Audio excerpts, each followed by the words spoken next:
बिस्मिल्लाहिर्रहमानिर्रहीम। अस्सलामु अलैकुम वरहमतुल्लाहि वबरकातुहू। उम्मीद करती हूँ कि आप सब ठीक होंगे। आज वीडियो का आगाज़ होगा तीसरे हिस्से से। हज़रत अली शेर खुदा मौलाए अली की सीरीज़ बना रही हूँ, तो उसका आज पार्ट 3 होगा। पार्ट 3 शुरू करने से पहले अल्लाहुम्मा सल्ली अला मुहम्मद वअला आलि मुहम्मद। आप सल्लल्लाहु अलैहि वसल्लम के पास एक दिन किसी परिंदे का गोश्त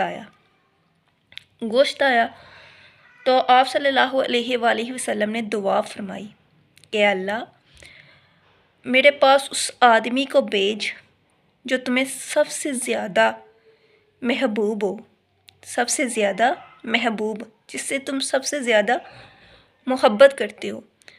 तो अल्लाह ताला ने किस इंसान को भेजा, किस वली को भेजा? आप सल्लल्लाहु अलैहि वसल्लम उस इंसान का इंतज़ार कर रहे थे। जब आपने दुआ की तो आपकी दुआ कबूल हुई। तो आप गोश्त आपके सामने रखा हुआ था। आपने दुआ की थी कि अल्लाह ऐसे शख्स को भेज जो दुनिया में तुम्हें सबसे ज़्यादा महबूब हो, जो तुम्हें सबसे ज़्यादा महबूब हो।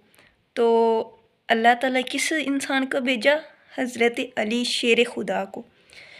देखिए इस हदीस से क्या साबित होता है कि हज़रत अली से सबसे ज़्यादा मोहब्बत अल्लाह ताला भी करती हैं। तो आप सल्लल्लाहु अलैहि वसल्लम भी हज़रत अली से बहुत मोहब्बत करते थे। दुनिया में सबसे ज़्यादा हज़रत फ़ातिमा से, हज़रत फ़ातिमा, हज़रत अली, हज़रत हसन, हज़रत हुसैन से आप सल्लल्लाहु अलैहि वसल्लम बहुत मोहब्बत करते थे, बहुत मोहब्बत। और अब दुआ किया करते थे, अल्लाह मैं इनसे मोहब्बत करता हूँ तो भी इनसे मोहब्बत रख। तो जब वो गोश्त के सामने आपने ये दुआ की तो अल्लाह ताला ने हज़रत अली को भेजा और आपने हज़रत अली के साथ वो गोश्त खाया था। ठीक है, ये हदीस मुझे इतनी प्यारी लगी, इतनी प्यारी है और मुझे इतनी प्यारी और इतनी अच्छी लगती है।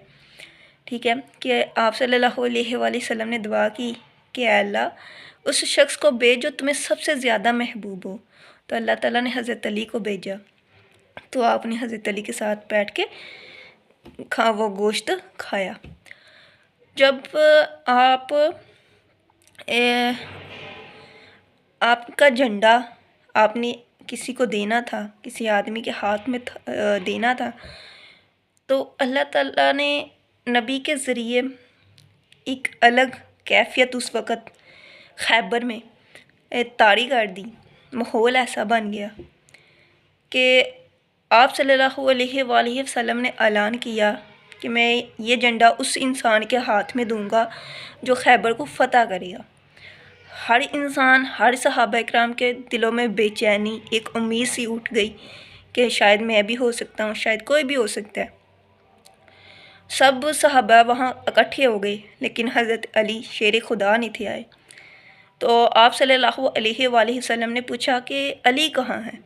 आपने फरमाया कि अली, अर्ज़ किया कि आप के अली की आँखों की में बीमारी है, कुछ है।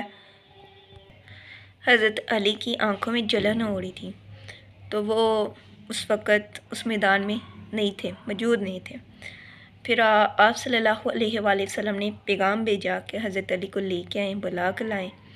फिर हज़रत अली आए तो आप सल्लल्लाहु अलैहि वसल्लम ने अपना लुहाब मुबारक उनकी आँखों में डाला तो आँखों को शफा मिली, तो उनकी आँखें ठीक हो गईं।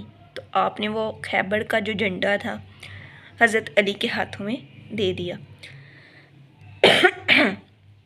वो झंडा जो आपने हज़रत अली के हाथों में दिया, क़यामत वाले दिन हर एक फ़िरका जो भी किसी भी फ़िरके से ताल्लुक़ रखता है, उसी झंडे के नीचे हमने जमा होना है। उसी झंडे के नीचे हमने लब्बैक कहना है। उसी झंडे के नीचे हमने या अली भी कहना है। उसी झंडे के नीचे या हुसैन भी कहना है। उसी झंडे के नीचे या हसन भी कहना है। उसी झंडे के नीचे या फ़ातिमा भी कहना है। उसी झंडे के नीचे या अब्बास भी कहना है। और उसी झंडे के नीचे اہل بیت کا نعرہ بھی لگانا ہے اور سب سے بڑھ کر لبیک اللہ کی صدا پر کہنا ہے۔ اس کے بعد آپ صلی اللہ علیہ وآلہ وسلم کی طرف چلنا ہے۔ ہم نے اسی جھنڈے کے نیچے اکٹھے ہونا ہے، ٹھیک ہے۔ جو حضرت علی سے نفرت رکھتا ہے، جو بغض رکھتا ہے، وہ تو مومن ہو ہی نہیں سکتا، ٹھیک ہے، کیونکہ آپ صلی اللہ علیہ وآلہ وسلم نے فرمایا نا، جس کا میں مولا اس کا علی مولا۔ تو آپ صلی اللہ علیہ وآلہ وسلم نے دعا فرمائی کہ اے اللہ میں ان سے محبت کرتا ہوں، میرے اہل گرانہ اہل بیت سے میں محبت رکھتا ہوں، تم بھی ان سے محبت رکھ، ٹھیک ہے۔ تو ان سے محبت، ان کی نسبت، ان کا احترام، ان پر ایمان لانا ہمارے ایمان کا حصہ ہے۔ ان کے بغیر تو ہم کچھ بھی نہیں ہیں۔ اگر ہم ان کی ہستیوں کو نہیں جانیں گے، ان کی شانوں کو نہیں جانیں گے تو ہماری زندگی بیکار ہے، ہماری زندگی جینا بیکار ہے، جبکہ ہم اہل بیت کو نہیں جانیں گے۔ ہم نے اہل بیت کو جاننا ہے۔ اہل بیت کے ذریعے ہمیں قرآن سمجھ آئے گا، اور قرآن جب سمجھ آئے گا تو خدا سمجھ آئے گا، خدا سمجھ آئے گا تو اس کا رسول سمجھ میں آئے گا، ٹھیک ہے۔ تو اپنی زندگی اور اپنی آخرت کو سنوارنے کے لیے ہمیں اہل بیت کو جاننا بہت ضروری ہے۔ ان کی زندگی سیرت پڑھنا، ان کے بارے میں سرچ کرنا، ان کی بتائے ہوئے راستے پہ چلنا، وہی حق کا راستہ ہے، انہی کے راستے پہ چلنا ہے۔ السلام علیکم ورحمۃ اللہ وبرکاتہ۔